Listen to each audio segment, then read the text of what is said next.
A first-person reflection from Barabbas. History remembers me as a murderer. Rome called me an insurrectionist. The priests called me dangerous. But for one afternoon in Jerusalem, I was the man who went free. My name is Barabbas. I was not a good man. I fought Rome with knives and fire. I believed freedom could be taken by force.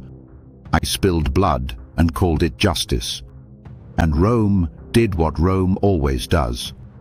They arrested me. My sentence was crucifixion. I knew what that meant. I had seen men hang for hours, sometimes days, stripped, broken, forgotten. That was my future. There was no appeal, no rescue, no miracle coming for me. It was Passover. Jerusalem was overflowing with pilgrims. And every year, the governor released one prisoner, a gesture of mercy from a ruthless empire. I never imagined they would choose me. Why would they? I was guilty. Everyone knew it. Then the guard came. He unlocked my chains. He would not look at me.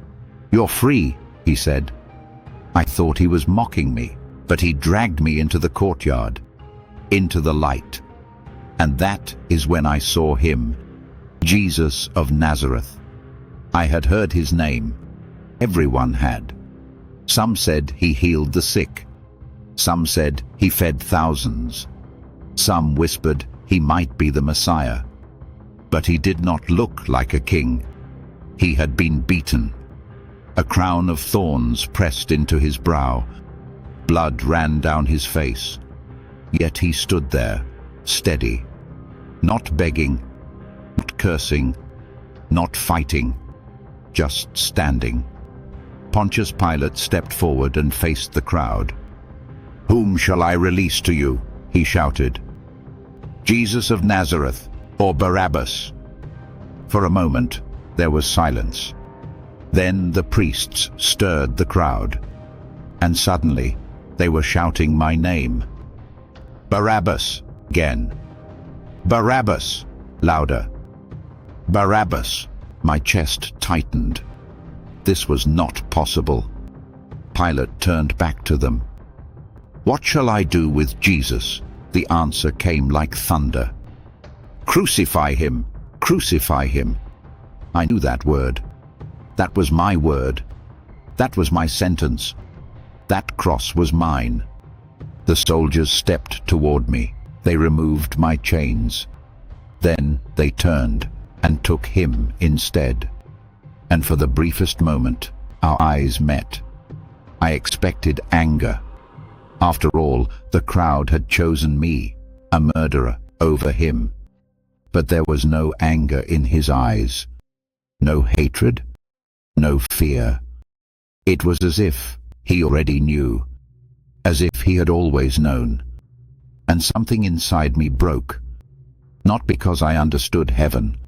Not because I suddenly grasped prophecy. But because I knew this. He was innocent. And I was not. He would hang on the cross meant for me, and I would walk away. Free.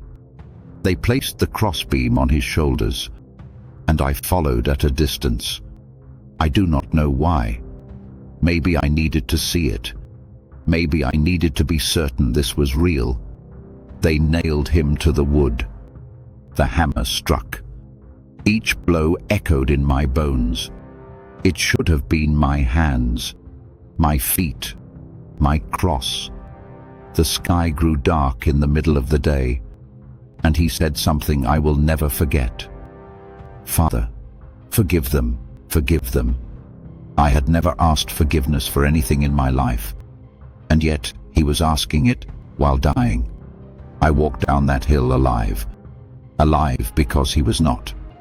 History will remember me as a criminal released at Passover. Scripture will remember me only as a prisoner set free.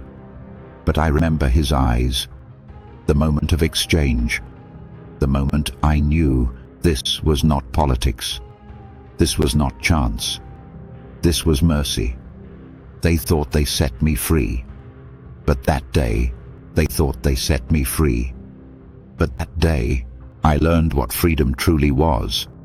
And in time, I came to understand the man who took my place was the Son of God.